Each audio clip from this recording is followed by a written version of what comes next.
Okay, I've seen a few videos out. Last week, we talked about this same kind of thing on the podcast. I wanted to talk more about this. You've seen the title, you know what I'm talking about. We're talking about the Switch Pro, and I don't think we're ever gonna get a Switch Pro. I don't think we're gonna get a Switch 2. There's a lot of stuff I want to kind of go over and kind of talk about and explain where my thought process is with all this, but the more and more I think about this and look at history, I really do think I know what's gonna happen here.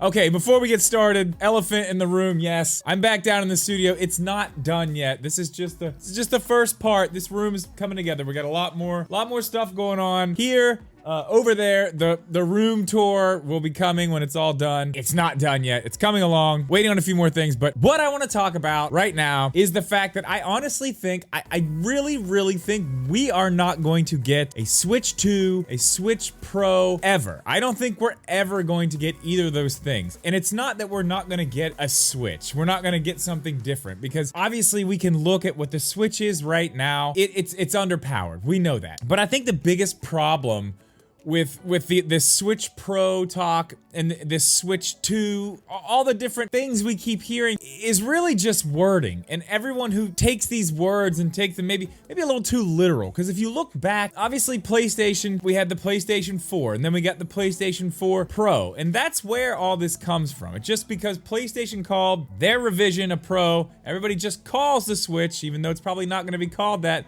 The new Switch will be called the Switch Pro. But I mean, that's a fair assumption to somebody who doesn't, maybe somebody from the outside looking in who doesn't really have any idea about how, Nintendo really works, how they operate, because it's a little different than the way Sony and Microsoft operate. I mean, we're already hearing rumors of the PS5 Pro and a PS5 Slim. They're already out. This thing's been out, what, a year? 2 years? We're already hearing rumors about that. We were hearing rumors about the Pro, like right after the PlayStation 5 came out. So they're probably gonna go that way. But Nintendo has never, ever went that way. They have, sort of, and we're gonna get into that. I actually just watched a video. I'm filming this on Friday. I don't know when it's gonna come out. It might come out Monday, Sunday, or Tuesday. I don't know when it's coming out, but I just watched a video that RGT85 put out, and a lot of the stuff he said in that video kind of made me want to do this video, because like I said, we talked about it on the podcast. I'll link his video and the episode we talked about all this, the podcast episode. I believe we have a smaller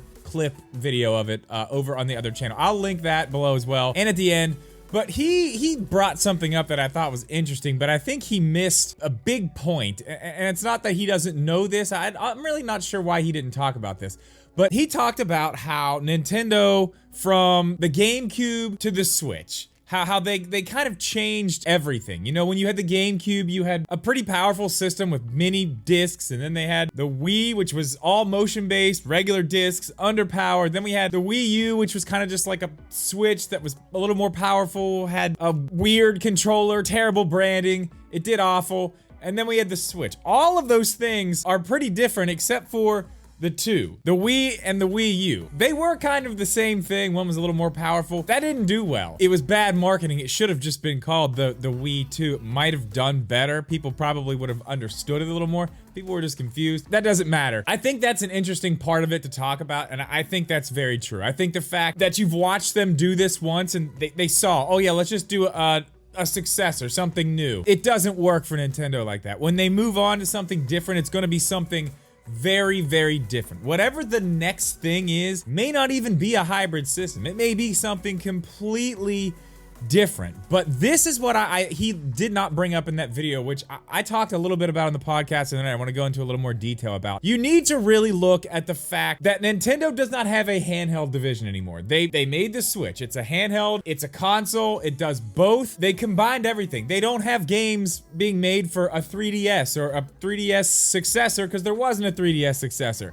It was the Switch. There wasn't a Wii U successor. It was the Switch. They came together. Everybody's working on one thing now.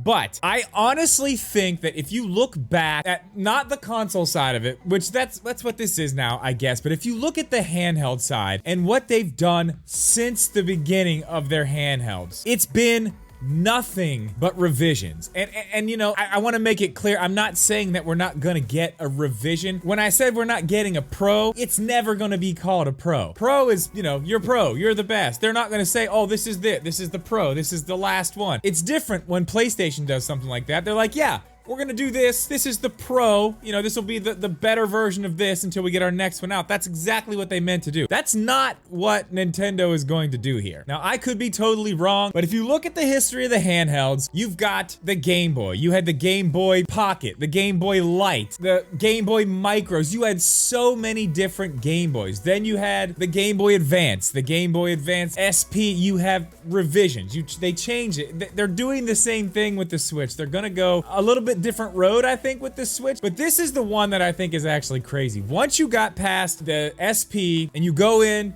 to the DS era, when you get into the Nintendo DS, there is an insane amount of DS revisions. I actually pulled it up because I really wanted to know all of them. I couldn't remember. So from 2004 and on, which was what I'm gonna say the end was the last 3DS, which we'll get to. From 2004, they had the Nintendo DS. Then they had the DS Lite, just a revision. Then we had the DSi, thinner again, brighter screen again, added a camera, some other stuff, but you see where I'm going with this. Then we had the DSi XL. It was essentially the same thing, bigger screens. So then after that, they moved on to the 3DS, which was back to a smaller version. They went, you know, it's still a DS. It still plays all the same games. Everything's still there. I believe at this point they had more power because it was doing the 3D thing, but this is just another gimmick on top of the DS to make it the 3DS. So after the 3DS, then we get the 3DS XL. It's got bigger screens, better battery life, a little bit different design, just a little bit of a revision. Then we got the 2DS, we got the flat 2DS. If you guys remember that, it was it kind of looked like a door stopper, something you